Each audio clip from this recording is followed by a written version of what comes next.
Hi, I'm Megan and you're watching Meg's Monday. Now, welcome back to my channel. So it has come to the time of year where people are starting or heading back to school and university. Recently, a fellow Irish YouTuber, Rachel Eustace, did a video on her channel about starting university. And this inspired me to share with you all my story on starting university. And hopefully that might answer some of the questions you have about starting university if that is where you are heading this year in the next week or so. So to start with, I am currently a third year student in DCU. I'm going into my final year of communication studies. So basically I do all things media. First of all, I'm going to talk about accommodation because I have two sides of accommodation which I can talk about.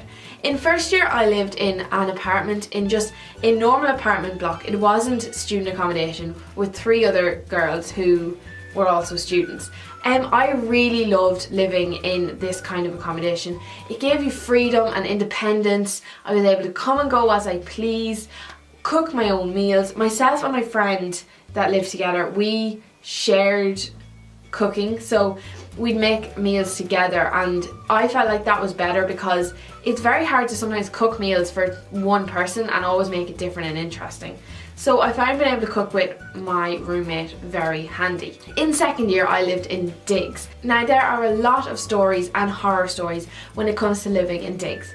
Overall, I would say I had a positive experience. There is a Facebook page called DCU Accommodation, and on that page you can find accommodation for students near DCU. That is how I came across my digs, which I lived in, and I went to view it to start with and I was really happy with it. The woman was lovely and I sorted it out and I was happy.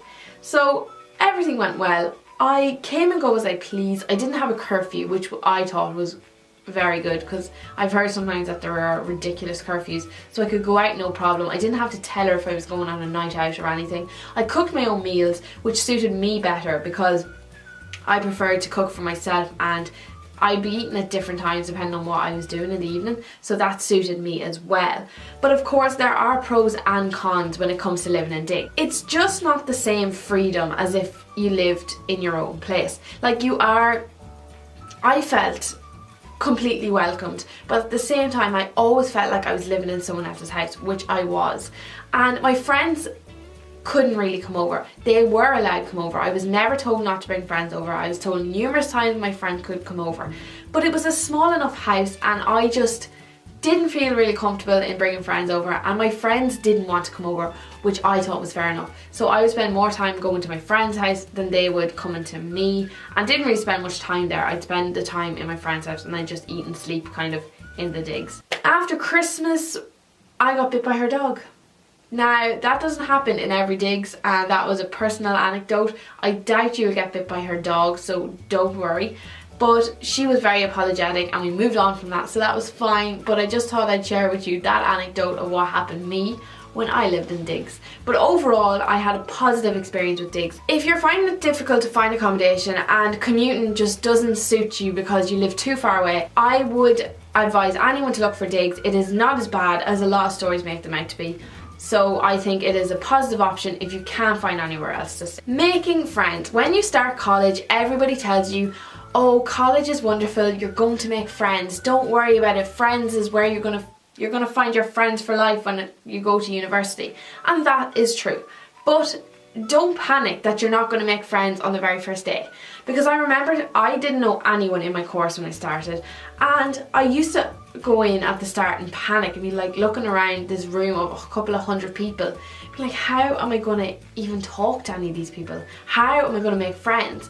But I feel like when you're in university and there is such a large amount of people around, you just eventually find each other. Kind of like you become friends with the people who are like-minded like you, and it just works that way. So don't panic if you're not making friends straight away. I talked to literally everybody when I first started if I was sitting beside them in a lecture hall, and even now my friends are like, how do you know that person? And I'd just be like, I think I talked to them once on the first day.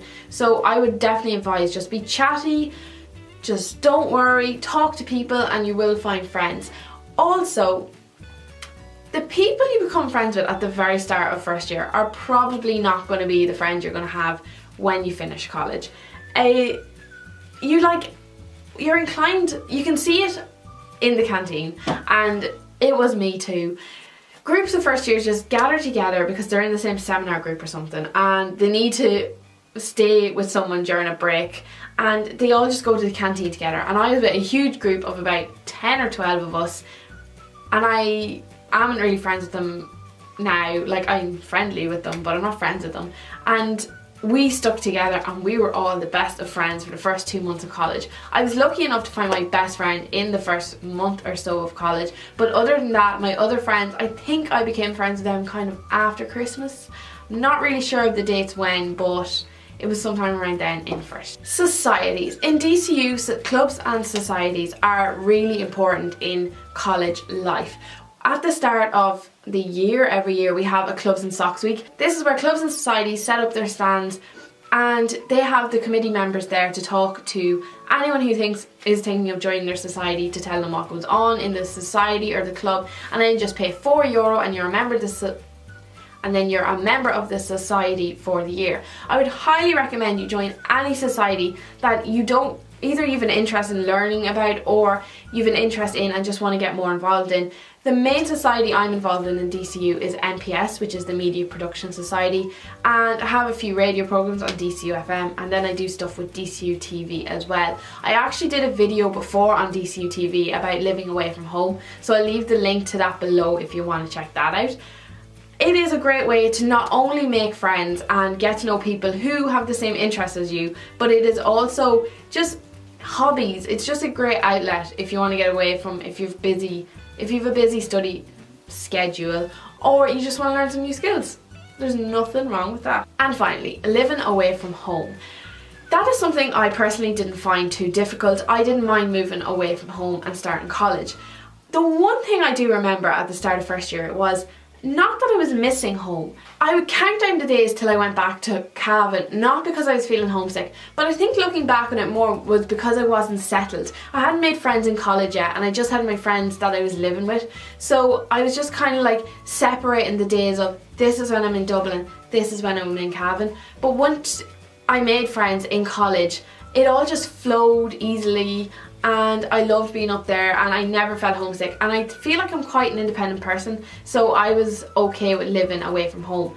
Also, coming near the end of first year, I spent a lot of time staying in the apartment on my own because the other girls that I lived with weren't there, which is something I personally didn't mind, but I know other people mightn't feel happy about living on their own. But that's just a personal story. Not everyone has to spend time on their own. So there we go. That is my video on starting university. I hoped you enjoyed this video, and I hoped it was beneficial in some way to you. If you are anyway at all starting DCU, if you're starting communications or any other course and you have any questions, even if you're starting any university and you have any questions, please leave me a comment below, because I would have no problem talking to you. And yeah, don't forget to like, share and subscribe. I'm going to leave the link to Rachel's channel below because I really enjoy her channel, and her video was really helpful as well, especially if you go to Minute or you're starting Minute. So yes, that's all for this week. Don't forget to like, share and subscribe, and of course I will see you next week for another Megs Monday. So bye!